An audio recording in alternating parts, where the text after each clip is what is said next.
Dicen que el testamento es un acto de amor y responsabilidad hacia quienes serán nuestros sucesores. Hoy analizaremos este tema desde el enfoque de los servicios de asesoría jurídica que brinda el Instituto Federal de Defensoría Pública, órgano auxiliar del Consejo de la Judicatura Federal. Soy Verónica González. Comenzamos.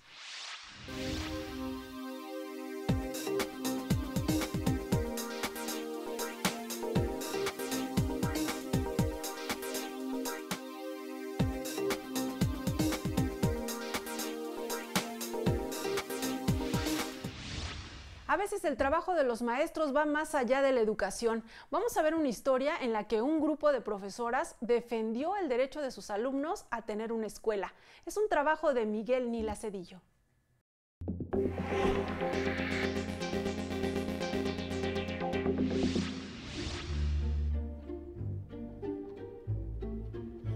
Sur ton chemin, gamins oubliés, égarés, donne-leur la main pour les mener vers d'autres lendemains. Esta es la guardería de la Secretaría de Desarrollo Social del Gobierno Federal, ubicada en la ciudad de Guadalajara, Jalisco. A mediados del 2014, la Sedesol retiró el apoyo económico que era destinado para 40 niños de entre 1 y 4 años. Un pequeño error en los trámites de protección civil provocó el retiro de ayuda. Entonces, cuando fueron a Sedesol, me dieron de baja del programa y eso incluyó que a los niños que tenía inscritos no les dieron a los papás el apoyo que les dan mensualmente para pagar la guardería. Alrededor de 900 pesos ayudaban a que los padres de familia, la mayoría de bajos recursos, llevaran a sus hijos a la estancia infantil. ¿Esos 900 para qué los usaban? Eso nos llegan a nosotros para pagar la comida, la renta, sueldos, el cuidado de los niños. La desesperación de Isabel Arámbula, como encargada de la guardería, la llevó a pedir ayuda en el Instituto Federal de Defensoría Pública. Me enteré mediante un volantito que decía que era asesoría gratuita. Entonces, igual fueron con más maestras que hay de varias estancias que nos dimos cuenta y venimos juntas aquí a pedir asesoría. Y ya le explicamos a la abogada que nos tocó y fue la que ella se interesó mucho pues en nuestro caso. Maribel Sánchez, asesora jurídica del Instituto Federal de Defensoría Pública, se hizo cargo del asunto. Lo que tenía de peculiar es que pues de alguna manera también los niños se veían afectados con esa suspensión del apoyo, porque los padres pues ya llevaban tiempo llevando a sus hijos a esa estancia y de alguna manera se había generado una relación de confianza. En agosto de 2014, se interpuso un juicio de amparo indirecto en contra del cierre de la guardería. Que les habían suspendido porque supuestamente les hacía falta un documento de protección civil del municipio de Zapopan, por el programa de protección civil. Sin embargo, consultando el reglamento relativo, me doy cuenta que esos programas no tienen una vigencia. 3 meses después, Óscar Murguía Mesina, juez tercero de distrito en materias administrativa y de trabajo en el estado de Jalisco, concedió el amparo. Tomando en cuenta tanto el interés legítimo de la quejosa como el interés de los menores y de las madres trabajadoras, concedimos la suspensión provisional. Al principio, al admitir la demanda, admitimos la demanda y por cuerda separada en el incidente de suspensión concedimos la suspensión provisional para que no suspendieran del programa de estancias infantiles. El juez ponderó, entre otras cosas, pues también el derecho de los niños y finalmente ya para conceder el amparo, lo que determinó la concesión fue que al momento de practicar la inspección, la visita, el visitador no tenía una identificación con lo cual ella pudiera constatar que realmente se trataba de la autoridad facultada para esos efectos. El juez de distrito también se basó en tratados internacionales para resolver. Hablamos de control de convencionalidad, citamos incluso la Convención Internacional del Niño, y los derechos también de las madres trabajadoras. Hoy en día, la guardería trabaja normalmente y la ayuda económica que se les suspendió durante 3 meses se les entregó meses después. Da gusto saber que nuestro trabajo repercute para bien en la sociedad. da gusto saber que trascendemos. No nomás venimos aquí a sentarnos y a ver expedientes, sino que tenemos que visualizar que atrás de cada expediente hay una o muchas vidas. Pues es una gratificación adicional a las prestaciones que tenemos, saber que con nuestro trabajo estamos ayudando a personas que realmente lo necesitan y que de otra manera de no existir una dependencia que les pueda asesorar gratuitamente, pues probablemente tuvieran que sufrir consecuencias que no tendrían la obligación de sufrirlas porque son actos ilegales. No tengo ningún problema. De hecho, todos se enteraron de mi caso, que sí les gané. Y de hecho, hasta más amables fueron ya con nosotras.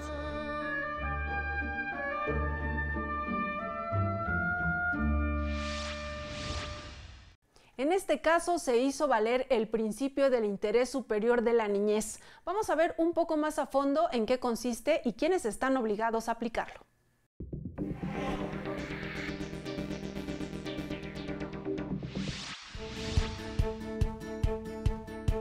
El interés superior de la niñez es un principio que implica la satisfacción integral de todos los derechos de los menores a través de acciones y procesos que garanticen su desarrollo, una vida digna en condiciones materiales y afectivas que le permita vivir plenamente y alcanzar el máximo de bienestar posible.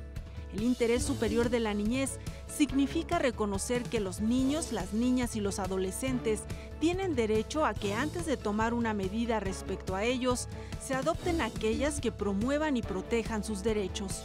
La Convención sobre los Derechos del Niño señala que los estados deben adoptar todas las medidas administrativas, legislativas y de otra índole para hacer efectivos los derechos del menor, es decir, que las interpretaciones jurídicas reconozcan el carácter integral de los derechos de las niñas y los niños, obligar a que las políticas públicas den prioridad a los derechos de la niñez y permitir que los derechos de la niñez prevalezcan sobre otros intereses.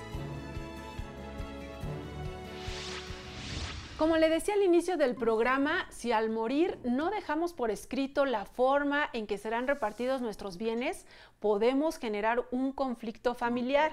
Para hablar sobre este tema está con nosotros, y le agradecemos mucho que haya aceptado la invitación, al licenciado Mario Adrián Montellano Calleros. Él es director del Servicio de Asesoría Jurídica aquí en la Ciudad de México, en el Instituto Federal de Defensoría Pública. Licenciado, bienvenido. Como siempre, es un honor, licenciada. Muchas gracias. Lo mismo dijo.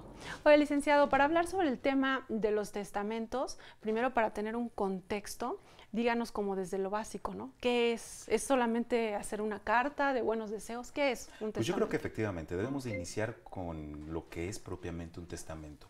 Un testamento lo podríamos definir como un documento en el cual cualquier persona que tenga la capacidad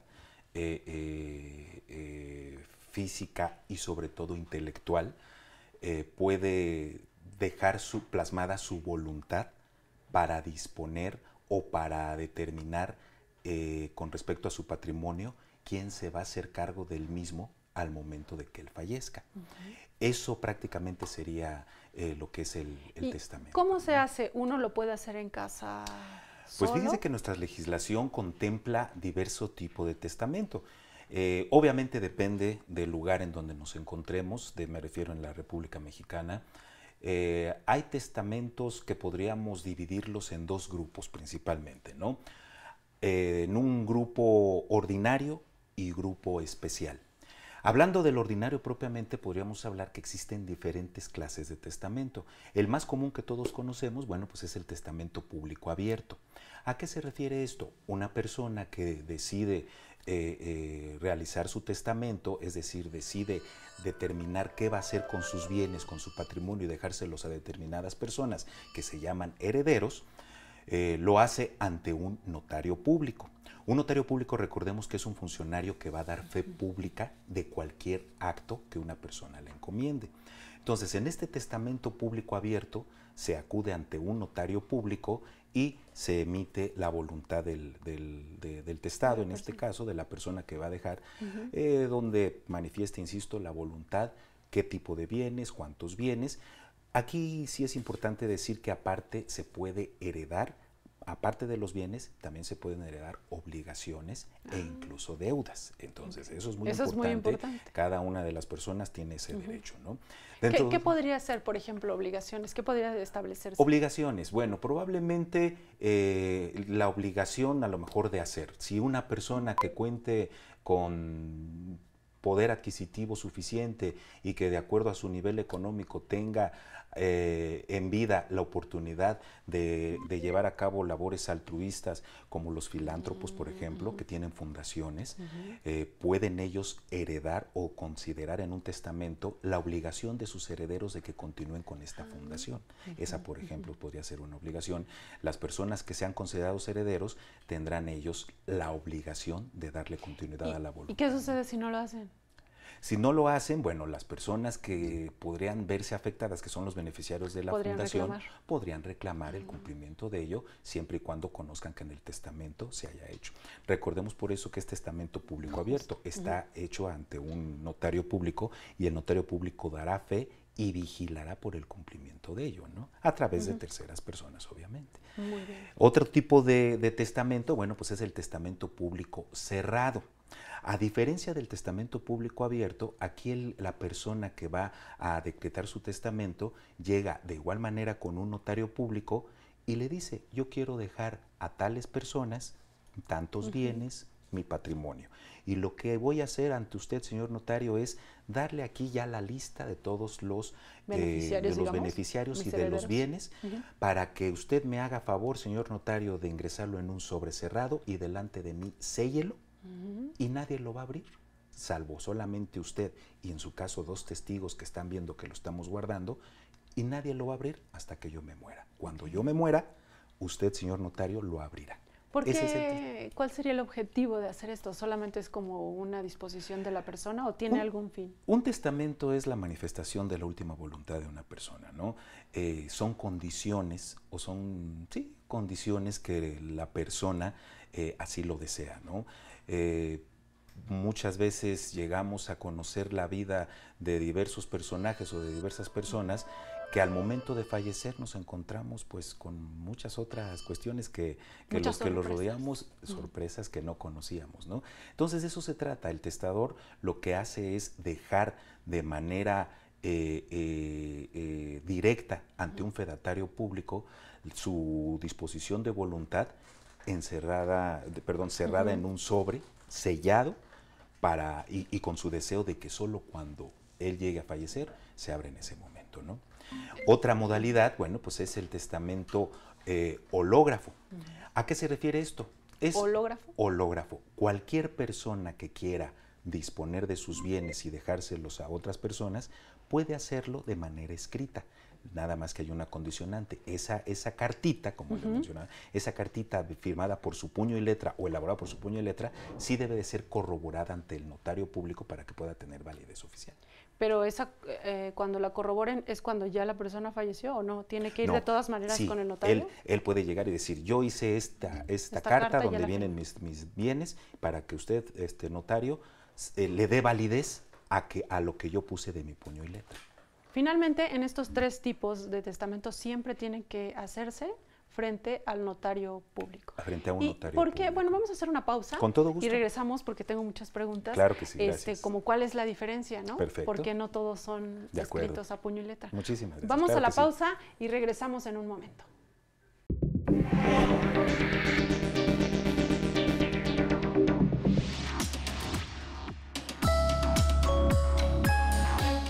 El Consejo de la Judicatura Federal tiene 5 órganos auxiliares que lo apoyan en el trabajo de vigilancia y capacitación de los impartidores de justicia. El Instituto de la Judicatura Federal se encarga de la formación y capacitación de los servidores públicos.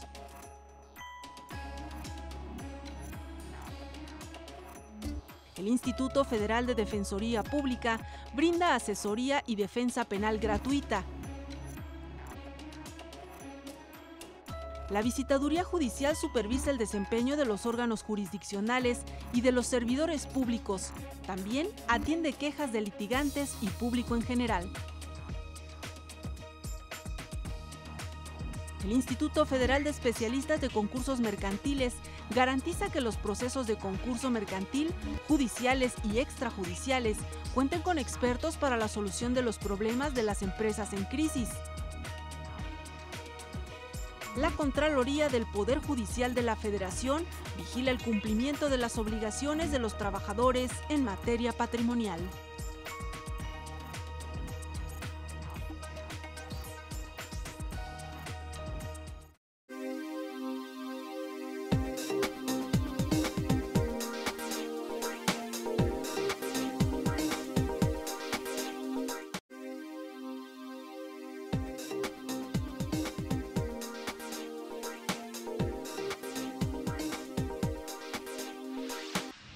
Antes de retomar nuestra charla, vamos a ver este tema del testamento desde el enfoque de un notario público y un asesor jurídico. Emanuel Saldaña platicó con ellos y vamos a ver este reportaje, licenciado, y regresamos con más comentarios sobre los testamentos.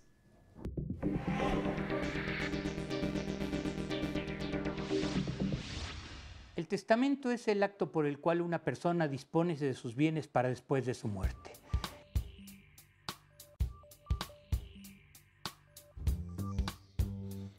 Es un acto personalísimo que debe ser libre y que puede ser revocable. En México se permite la libre testamentificación, o sea, tú puedes dejar todos tus bienes a quien tú quieras, con la única obligación de dejar alimentos, a los que por ley tienes obligación, a los menores, a los familiares hasta dentro del 4º grado, cuando tú tienes obligación de dejar estos alimentos. El tipo de testamento más común es el público abierto, en donde acudimos ante un notario.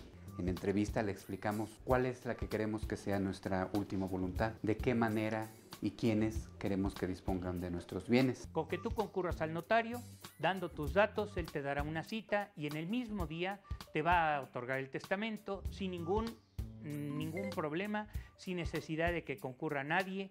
El testamento, el notario mantiene en su protocolo el original.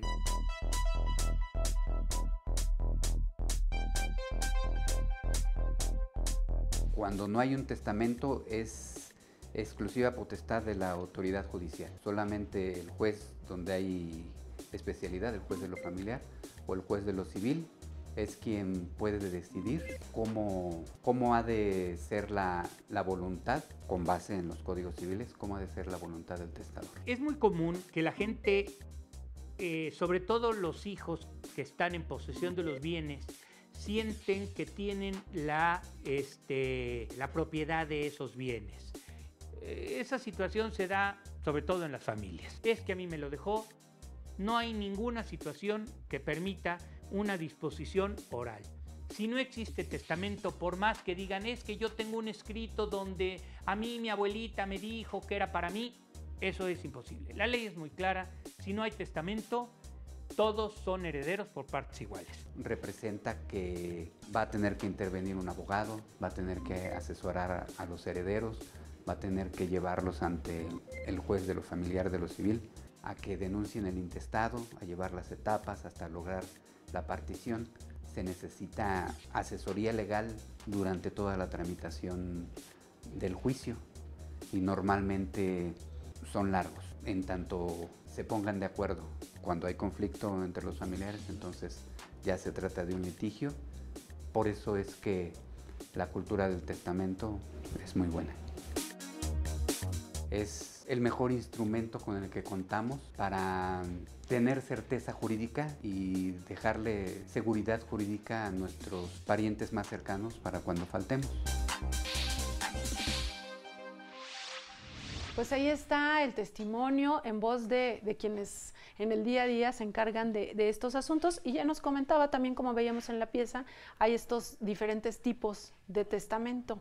¿Qué es lo que sucede cuando la persona de puño y letra redacta su testamento, pero no lo lleva ante un notario? ¿Hay problemas? Claro.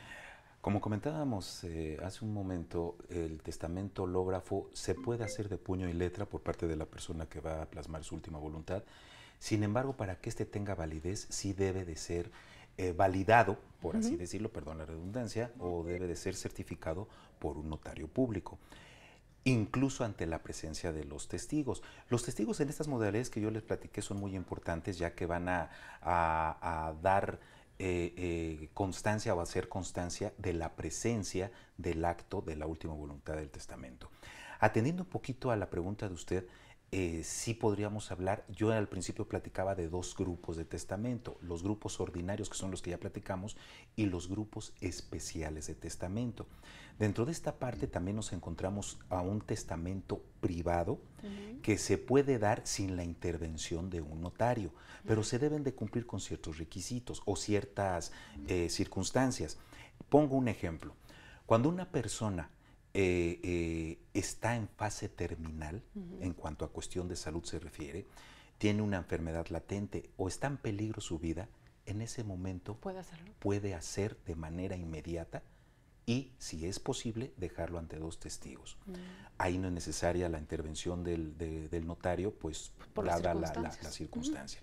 Otra circunstancia también que se puede dar es que en la población donde él esté radicando no exista un notario público o no exista alguna autoridad, ¿no? Exacto, ante donde se pueda dar. Otro también es el testamento militar. Eso es muy importante. ¿Por qué? Porque, por ejemplo, los militares, tratándose de acciones en las que están involucrados en actos de guerra, que están obviamente peligrosos en libertad, o que ya estando en plena batalla sufran alguna herida y que ellos saben que esa herida va a traer como consecuencia su muerte, basta con que dos personas estén con él y él de manera directa puede realizar su testamento. Otro tipo de testamento dentro de este apartado de especiales son los testamentos marítimos. Por ejemplo, las personas que se encuentran en alta mar y que lamentablemente el navío, bueno, pues esté a punto de naufragar o se encuentre en tiempos de guerra también, ¿no? Hay testamentos especiales que también pueden llamarse espaciales. Se refiere a las personas que tienen alguna misión y que van en una aeronave o bien en una nave espacial y que saben que de alguna manera ocurrió algo, pueden también disponer de su última voluntad. Oye, licenciado, pero entre estos casos muy específicos, aplica esta situación de por eso lo mejor es dejar con tiempo, planear y acudir. Es muy complicado porque la gente de repente no quiere hacer este trámite o le da muchas vueltas. ¿Es caro? Y es una excelente pregunta, licenciada. La figura del testamento yo creo que va envuelta entre mitos, muchas realidades obviamente. Muchas personas creen que el hecho de declarar un testamento o de realizar un testamento implica tiempo, implica dinero. No les podemos mentir, efectivamente tenemos que dedicarle tiempo. El tiempo, más que el tiempo que se lleva el trámite ante el notario, es el tiempo de valorar mejor qué es lo que vamos a disponer a nuestros seres queridos. Cuando digo seres queridos, me refiero sí a familiares o a cualquier otro tipo de personas que la voluntad del testador así se lo le considere. puede heredar a quien sea. Nuestras legislaciones contemplan como prelación, como cuestiones prioritarias, las personas que son familiares. Hijos, en caso de que no haya hijos, bueno, pues los ascendientes, los padres o los familiares en determinados grados. Pero también eso no es óbice para que el testador pueda disponer de sus bienes dejándoselos a la persona que considere, ¿no? Entonces, bueno, el trámite primero es invertirle tiempo en pensar qué es lo que voy a dejar y a quién se lo voy a dejar. Una vez ya teniendo esa decisión, ya el trámite ante el notario público es como cualquier otro trámite. El notario lo va a asesorar. El notario lo que hace es hacer una escritura pública, ¿verdad? Y bueno, simplemente le va a dar formalidad a este acto, ¿no? Atendiendo la pregunta de que si es caro, no miento, los notarios cobran obviamente honorarios por las labores que ellos efectúan. Un testamento en la actualidad depende de la zona geográfica en la que nos encontremos, pero un notario cobra alrededor de 2,000 pesos, puede ser cientos de pesos más, cientos de pesos menos, pero al final en eso está oscilando. ¿Y no tiene que ver con los bienes que tenga él? No, no tiene que ver. Recordemos que el testamento es un acto. ¿Y con la capacidad económica? No, es un acto.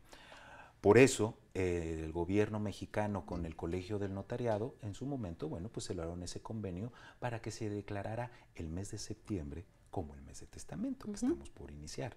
Entonces, aquí las ventajas o las bondades que da este convenio entre estas dos entidades, pues nos facilita a nosotros que aquellos que queramos acercarnos con un notario a realizar nuestro testamento, podemos tener el privilegio de obtener ese acto por muchas veces a mitad de precio, por ejemplo. Bien, entonces hay que aprovechar septiembre, mes del testamento. Vamos a hacer una pausa y regresamos con las conclusiones de nuestra charla. Gracias.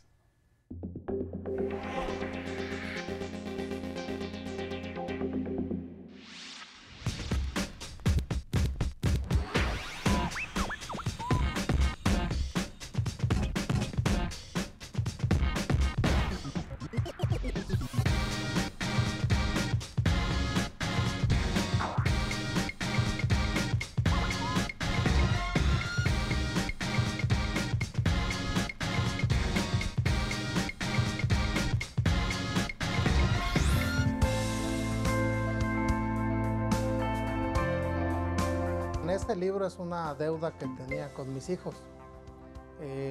La mayoría de los que trabajamos, y especialmente si somos varones, pensamos que los hijos nada más necesitan comida, sustento y crecen como plantitas. O pensamos que la mamá ahí los está atendiendo y crecen.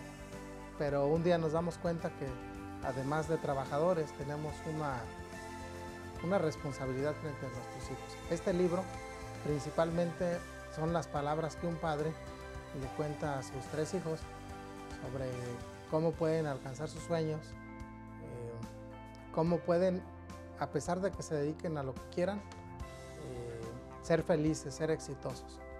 Este libro empieza o plantea que tengan una experiencia espiritual, que conozcan a Dios. También plantea que se conozcan a sí mismos, que amen a su prójimo, empezando por su familia, y establece qué estás haciendo en tu papel como hijo, como hermano, en tu momento que vas a hacer como padre o madre.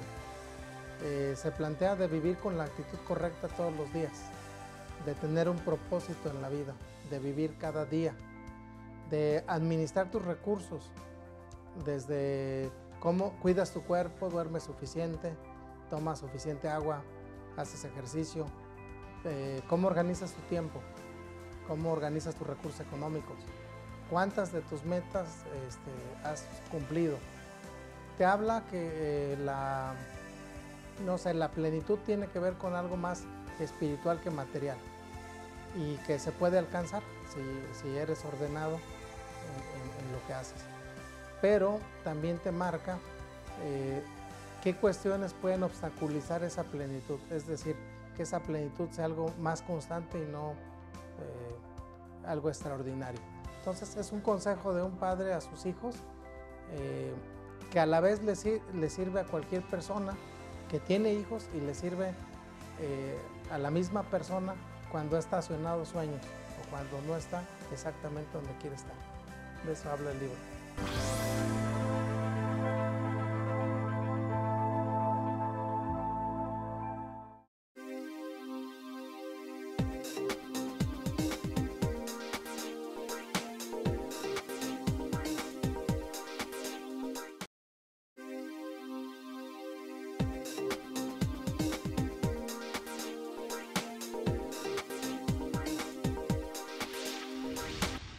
Vamos a ver qué opina la gente sobre la importancia de hacer un testamento y regresamos con las conclusiones de nuestra entrevista con el licenciado Montellano Calleros.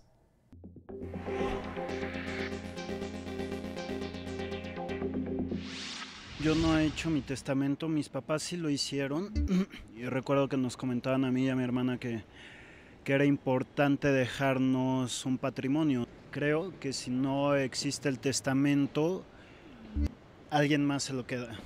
No sé quién, no sé si es el gobierno, no sé si son los bancos.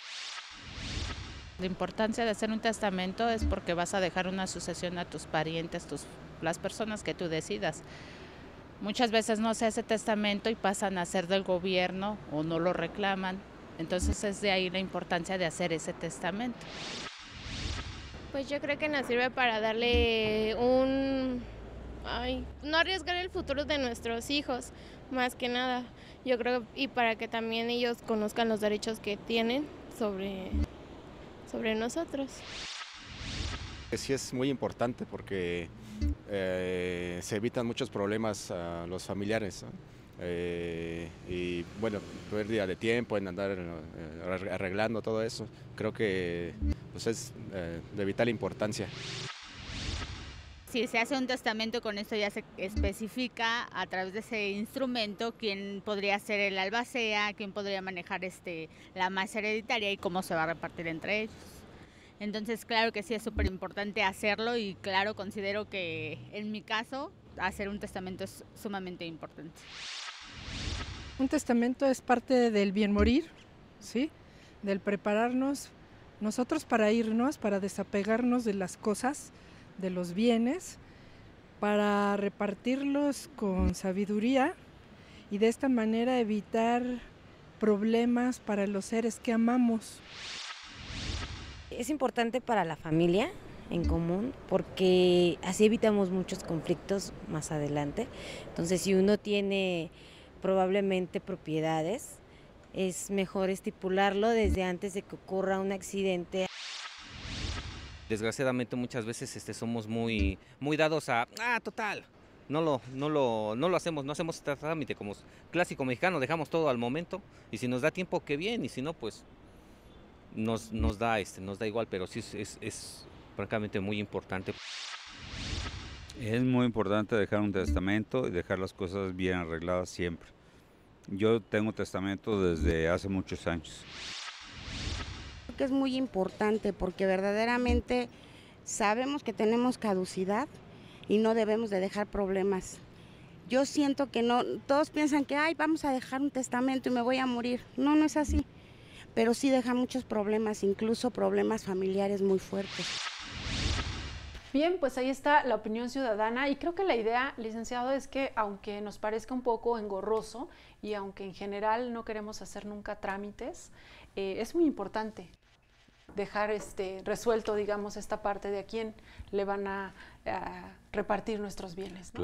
Claro, sí, porque lo que tenemos que tomar en cuenta es que el hecho de la finalidad de un testamento es heredar nuestro patrimonio. Hay un dicho que dicen por ahí, hereda tu patrimonio, no heredes problemas. Exacto. Entonces la finalidad es evitar que se generen problemas entre los familiares o entre los herederos. Esa es la importancia. Y en lo que toca a estos temas de testamentos, ¿qué tipo de asuntos llegan al instituto?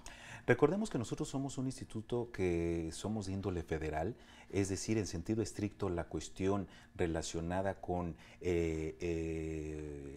cuestiones familiares, que donde está implícito un testamento, en sentido estricto no es nuestra competencia. Sin embargo, nosotros podemos otorgar la orientación de vida a cualquier persona que se nos acerque, considerando pues que nuestro servicio es gratuito. Ya entrando en materia, sí hay asuntos en los que la pugna entre los herederos es tan grande que llegan a promoverse juicios de diversas índoles. No obstante que hay un testamento, hay familiares que consideran que ese testamento que dejó la persona es apócrifo. Entonces lo que hacen es promover juicios de nulidad de ese testamento. Cuando fallece una persona y deja un testamento, los herederos pueden promover un juicio que se denomina juicio sucesorio testamentario. ¿Con el efecto de qué? De que se repartan los bienes entre los herederos que están declarados en el testamento. Para ello, bueno, al iniciar la acción, si el juez de lo familiar o el juez civil, dependiendo de la entidad en la que nos encontremos, tiene la obligación de girar oficio al Archivo General de Notarías para considerar o para validar si ese testamento fue el último que dejó, primero si efectivamente fue verídico y segundo si fue el último que dejó la persona. Porque también se pueden hacer modificaciones, claro, ¿verdad? La persona puede hacer un testamento, pero las veces que él crea conveniente puede estarlo modificando, ¿no? Y a lo mejor los herederos están tratando de obtener sus bienes a través de un primer testamento y desconocen que hay posteriores, que ya ¿no? Para eso es el Archivo General de Notarías y es la orden que da el juez. Entonces, en ese tipo de juicios, sobre todo cuando se trata de personas que son menores de edad, pueden ser los nietos, los hijos, que son menores de edad y que por ende no tienen la capacidad para heredar. Me refiero a la capacidad jurídica. En un principio yo comentaba que cualquier persona que tuviera la capacidad intelectual para hacerlo, ¿no? En el caso de los menores de edad, pues son incapaces ¿quién los jurídicamente, representa, ¿no? ¿no? Tienen que ser a través de tutores, y cuando existen de por medio sus intereses y no se llega a dilucidar quién tiene la razón, las personas llegan a promover juicios de amparo. Ahí, al tratarse de un juicio de naturaleza federal, ahí sí podemos intervenir siempre y cuando un juez de distrito, que es el que va a conocer de ese amparo, nos requiera la designación de un representante especial. ¿Y ahí qué situaciones o qué retos enfrentan los asesores? Pues bastantes, partiendo del hecho de que son temas desde el punto de vista emocional. Aquí salen a flote las emociones entre familiares, entonces sí es importante para el asesor jurídico considerar que él debe de actuar por la parte a la cual está representando. Insisto, será a través del nombramiento de un juez. Entonces, él debe de velar por los intereses de la parte que represente, cumpliendo los principios que establece nuestra propia Ley Federal de Defensoría, principio de honradez, profesionalidad y prontitud, ¿no? Es que lo que es un hecho es que ya cuando hay dinero, bienes de por medio, familias que han estado unidas, pues se desintegran, ¿no? Se totalmente, pelean. definitivamente. Luego, sobre todo cuando salen herederos que los familiares más allegados desconocían, ¿no? Sí, porque que existían o que estaban en el testamento. La voluntad de una persona es tan grande que puede dejarle sus bienes a familiares o a terceras personas, ¿no? En el caso del instituto, cuando no tiene esta competencia, ¿qué es lo que sucede? Pues le dicen a la persona, no tenemos competencia y se acabó. En el caso de esos supuestos, lo que hacemos es otorgar el servicio en la modalidad de orientación. Le decimos al interesado lo que debe de hacer, le ponemos el panorama, qué es lo que debe realizar jurídicamente hablando, y canalizamos a la institución que a criterio de nosotros sea la competente para otorgar el servicio, que en el caso sería la defensoría gratuita, sí, pero local, es decir, de la entidad en la que se encuentre. Bien, y bueno, en lo que tiene que ver con este tema de los testamentos, pues ya nos aclaró muchas dudas, y en cualquier caso, como usted dice, que acudan al instituto para tener asesoría jurídica gratuita. Pero aprovechando que lo tenemos acá en el estudio, en este 2018 se cumplieron 20 años de la creación del Instituto Federal de Defensoría Pública, y usted ha estado ahí en la parte del servicio de asesoría. ¿Cuál ha sido su experiencia? ¿Qué significan estos 20 años? Pues yo creo que si me preguntaran cómo lo puedo resumir, diría una sola palabra: un honor. Un honor por muchas razones, licenciada. Primero, efectivamente, el 28 de mayo de este año se cumplieron 20 años de la creación de la Ley Federal de Defensoría y por ende la creación del Instituto Federal de Defensoría Pública. Yo tengo alrededor de 12 años laborando en el Instituto Federal de Defensoría, y como digo, para mí siempre ha sido muy honorable pertenecer a una institución como esta, porque me he dado cuenta del espíritu de servicio. Creo que instituciones que otorguen el servicio jurídico de manera gratuita, sin esperar nada a cambio, y por el contrario, ver diversas satisfacciones con asuntos que se han ganado en muchas de las materias que para tal efecto contempla el Instituto Federal de Defensoría, pues es una gran satisfacción, ¿no? ¿Cómo ha ido evolucionando el servicio de asesoría? Ha ido evolucionando de acuerdo a la manera en cómo ha ido evolucionando el país. Recordemos que estamos viviendo tiempos que se habla mucho de la cuestión migratoria.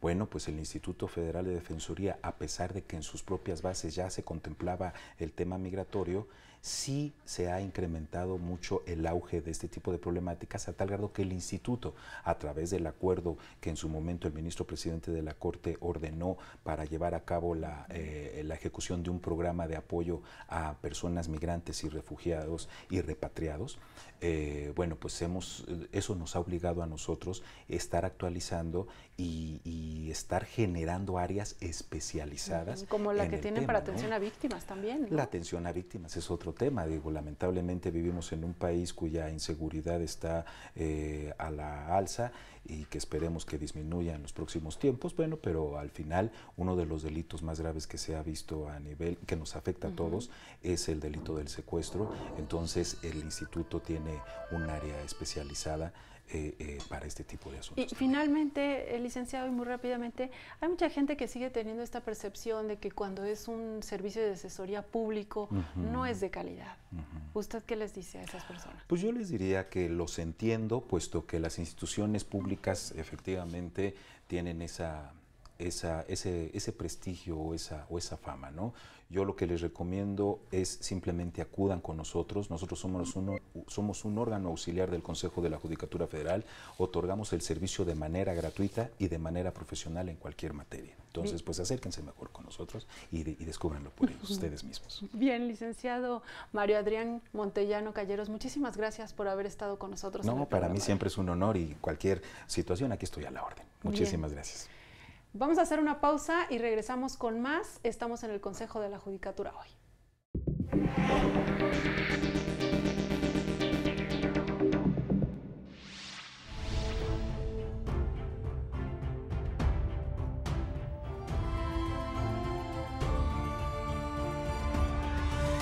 La Constitución, como es bien sabido, es el documento fundamental de un país, es el eje de todo un sistema jurídico. Y por lo tanto, en última instancia, los derechos fundamentales están reconocidos en la Constitución, en esa parte que los abogados le llamamos la parte dogmática constitucional. Por lo mismo, en materia laboral, pues contamos con un muy importante artículo que es el 123 de nuestro ordenamiento superior, que marca los derechos laborales.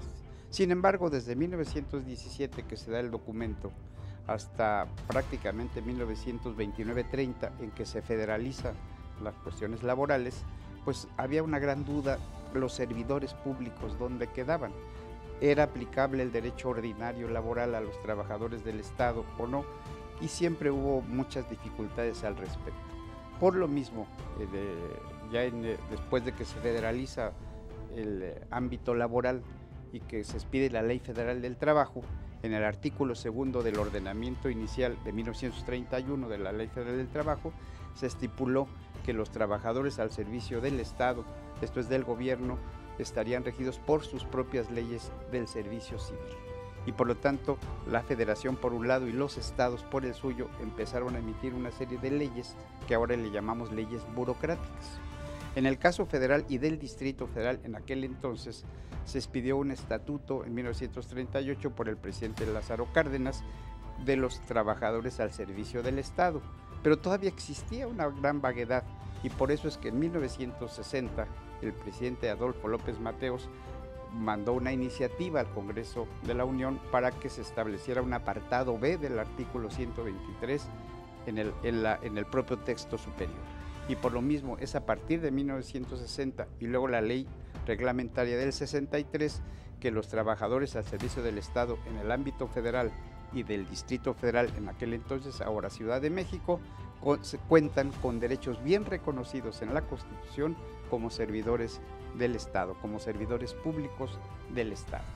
Yo creo que la Constitución en este sentido ha cumplido su cometido, porque ahora los trabajadores, que son varios millones de trabajadores que trabajan para el Estado, pues tienen reconocidos sus derechos en el propio documento superior que es nuestra Constitución.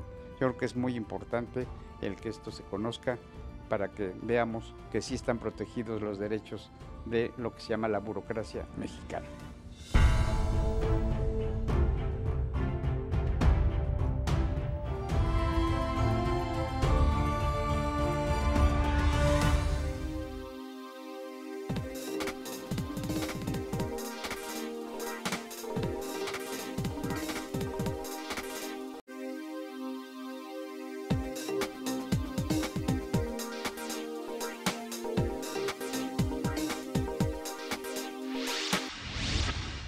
En promedio, en tribunales y juzgados federales se resuelven 1 millón de asuntos cada año.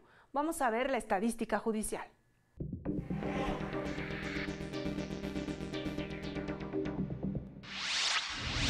En el mes de mayo de 2018, tribunales y juzgados federales registraron más de 90,000 expedientes en materia civil. En ese periodo fueron resueltos 25,601 asuntos. Del total de asuntos en materia civil, 41,534 fueron revisados por tribunales colegiados de circuito. 10,927 fueron resueltos durante el mes de mayo. En tribunales unitarios de circuito, hasta el quinto mes del año había 1,917 expedientes en materia civil. 758 fueron resueltos en ese periodo. En juzgados de distrito, la carga de trabajo hasta el mes de mayo de 2018 superó los 50,000 expedientes. En ese periodo fueron resueltos más de 13,000 asuntos. En las aulas del Instituto de la Judicatura Federal se actualizan los conocimientos de jueces y magistrados. Vamos a ver en qué materias.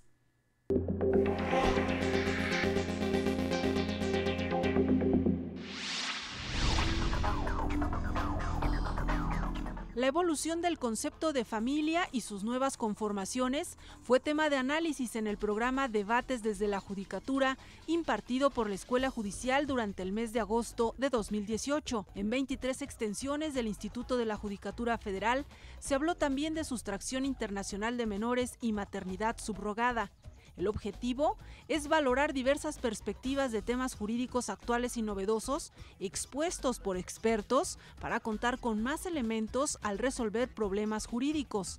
En sesiones de 3 horas, los participantes, entre ellos integrantes del Poder Judicial de la Federación y de Poderes Judiciales estatales, intercambian experiencias y analizan casos concretos en esta materia. El intercambio de ideas y experiencias entre operadores jurídicos forma parte de la línea de acción número 11 de la comunidad académica del Plan de Trabajo 2018 del Instituto de la Judicatura Federal. Antes de despedirnos, vamos a ver la sugerencia de un experto para ver una película relacionada con las leyes, la justicia y el derecho.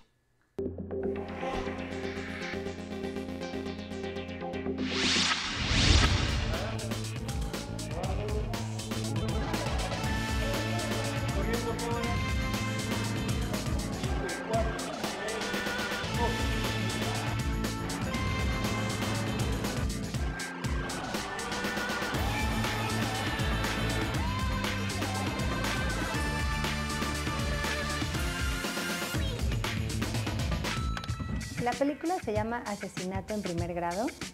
Es una película que salió en 1995 y trata sobre un juicio que se lleva a cabo en contra de un preso de la prisión de Alcatraz, esta famosa prisión en Estados Unidos, en San Francisco. Él está encerrado durante 3 años en lo que le llamaban el calabozo, que eran estas celdas de castigo, por un intento de fuga que hace con otros presos, y lo dejan ahí más de 3 años. Las condiciones son completamente inhumanas. Está encerrado sin luz de sol, sin poder salir. Cuando ya finalmente sale del castigo al que lo habían sometido por el intento de fuga, hay una escena donde están todos en el comedor y se nota cómo él está afectado por los ruidos, porque lleva 3 años sin escuchar las conversaciones, y en eso alguien, uno de sus compañeros, le dice que el nombre del otro preso que, digamos, lo acusó, por el cual saben que él se iba a intentar fugar y por el cual lo mandan al calabozo. Y entonces Henry, que es el nombre del protagonista, pues totalmente disasociado con la realidad, se levanta, agarra una cuchara y se la clava. Por supuesto que él va a juicio por homicidio o asesinato en primer grado. Y este caso se lo asignan a un joven defensor de la Defensoría Pública, y la película te va mostrando cómo el abogado se da cuenta de que Henry en realidad es una víctima de Alcatraz y que el homicidio que sí comete, porque de eso no hay ninguna duda, es en realidad la consecuencia de pues, las condiciones infrahumanas en las que lo tuvieron todo ese tiempo. El juez admite esta línea de defensa, lo cual fue muy importante para la trama y para el análisis judicial, porque si no hubiera admitido el juez esa línea de defensa, pues no hubiéramos visto el desarrollo del proceso y del juicio como lo vimos. Lo que el abogado defensor nota es que, por ejemplo, Henry estaba en una prisión federal por haber robado $5. Él era huérfano, tenía que alimentar a su hermana. Bueno, al final logra que el jurado reconozca, incluso el jurado pide que se investigue las condiciones en las cuales se están teniendo a los presos en Alcatraz. Y bueno, lamentablemente, pues Henry sí es culpable, nada más que no es de asesinato en primer grado, y regresa a la prisión y logra enfrentar al director, que era pues es un personaje que se muestra como muy cruel e inhumano, y le dice que finalmente ganó y que eso nunca se lo va a poder quitar.